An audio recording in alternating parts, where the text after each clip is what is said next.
tal ouvirmos as histórias sobre a aplicabilidade do ensino híbrido em sala? Vamos assistir então aos depoimentos dos professores do nosso grupo de pesquisação. E eu comecei com o projeto do ensino híbrido e o maior desafio para mim foi encontrar parceiros, porque eu não tenho uma matéria minha, então todos os projetos e as aulas que eu quero propor, eu tenho que encontrar alguém que tope fazer isso comigo. E no começo tinha um pouco de resistência dos professores, porque era uma atividade que tinha que acontecer não no laboratório onde eu dou aula, mas na aula, dentro da sala de aula das turmas, né? Então tinha que invadir um espaço que não era meu, que era de outra pessoa. E aí eu comecei a mostrar quais eram as vantagens desse trabalho, né? Então eu comecei, a primeira professora que topou fazer esse trabalho comigo, eu tinha 35 alunos numa sala minúscula. Na escola que eu trabalhava a gente tinha umas salas especiais para atender a comunidade, então tinha um pouco mais de alunos nessa turma. E aí eu falei para ela, conta para mim, qual que é a sua maior dificuldade, né? Vamos trabalhar para te ajudar, não para ser um empecilho para você, não é um trabalho a mais que eu estou querendo te dar, é uma ajuda. Ela falou assim, Grazi, estou com alguns conteúdos que estão atrasados, porque o livro demorou para chegar na escola e a gente tem que cumprir isso até o final do mês. Tal. Falei, tá bom, então vamos em uma aula fazer 3 tarefas que você está atrasada em uma única aula. Não, dá para fazer isso. Falei, não, dá, vou te mostrar como.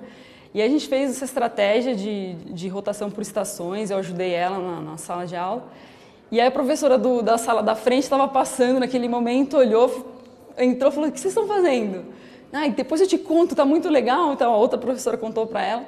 E aí foi disseminando pela escola, as pessoas começaram a topar, porque começaram a ver que realmente ajudava. Falou assim, não, faz aquela aula com a Grazi, porque em uma aula só a gente conseguiu eliminar 3 tarefas, que eu ia demorar 3 semanas para fazer, do mesmo conteúdo e tal. Então assim eu fui conquistando as pessoas, mostrando que o ensino híbrido não é uma tarefa a mais, um peso a mais professor em sala de aula, e sim um facilitador, né? E aí isso veio para a minha prática como professora de tecnologia. Então eu comecei a repensar tudo aquilo que eu estava fazendo. Eu criava aulas muito inovadoras, então meus alunos produziam curtas-metragens, stop motion, enfim, coisas muito bacanas, mas que não eram aplicáveis na aula dos professores. Por isso eu não conseguia conquistar eles para a minha religião, vamos falar assim. Eu queria que eles topassem a tecnologia dentro de sala de aula como eu acreditava, mas eu não estava atingindo eles de uma forma que fosse realmente aplicável na sala de aula deles. E é importante que a gente traga a tecnologia para a sala de aula, porque os nossos alunos são dessa era da tecnologia. Está nas casas, está a todo momento, a tecnologia está presente na vida dos nossos alunos e não pode ser diferente na educação, né? Os alunos precisam, a educação precisa se adaptar a essa nova realidade, esses nossos novos alunos. A gente fugiu um pouco daquela ideia de você tem 50 minutos para aprender, se você não aprendeu, boa sorte, porque a gente tem que passar para o próximo conteúdo. Planejamento. Tem que ter um planejamento muito bom das atividades em sala de aula, das estações, da sua aula. O papel do professor, ele vai passar a ser mais de um planejador e depois de um avaliador das atividades na sala de aula. Então o planejamento é fundamental para que isso funcione.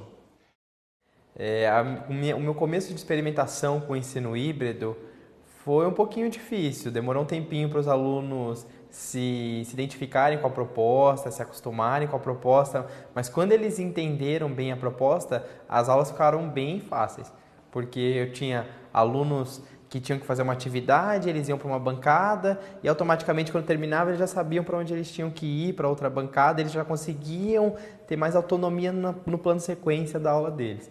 Isso foi bem legal. O ensino híbrido, ele aconteceu na minha escola, mas precisou de algumas adaptações. Algumas adaptações, porque a gente acabou pensando que a gente precisaria de computadores, tablets, e na verdade não é preciso que todo aluno tenha um computador, não é preciso que todo aluno tenha um tablet.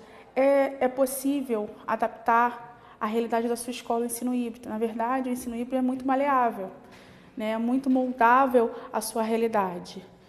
O que a gente precisa é estar aberto a mudanças, estar aberto a inovações. Eu mudei a minha forma de pensar, eu mudei a forma de preparar a minha aula e principalmente eu mudei a forma de olhar o meu aluno. Quando eu passei a personalizar as minhas aulas, eu passei a enxergar aquele aluno que estava dentro de um contexto, de um grupo de aluno. Agora o meu contato é com ele. Eu passei a personalizar, a diferenciar e a individualizar. A nota não mudou do dia para a noite, mas o que mudou foi a participação e o interesse deles na aula, a vontade de fazer o dever de casa, a vontade de participar, a troca com os colegas, o trabalho de colaboração.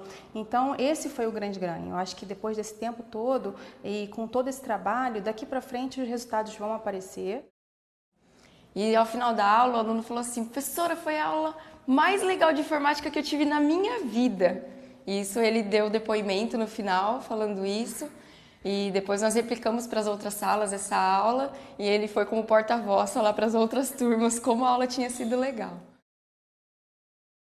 Eu consigo atuar diretamente em determinados grupos onde as crianças têm mais dificuldade. Inclusive, eu tenho depoimentos de alunos que falam: eu gostei mais porque eu posso interagir melhor com os meus colegas.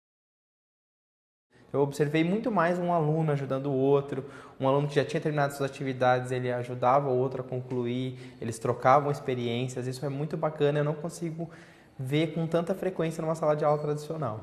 Então isso é muito legal.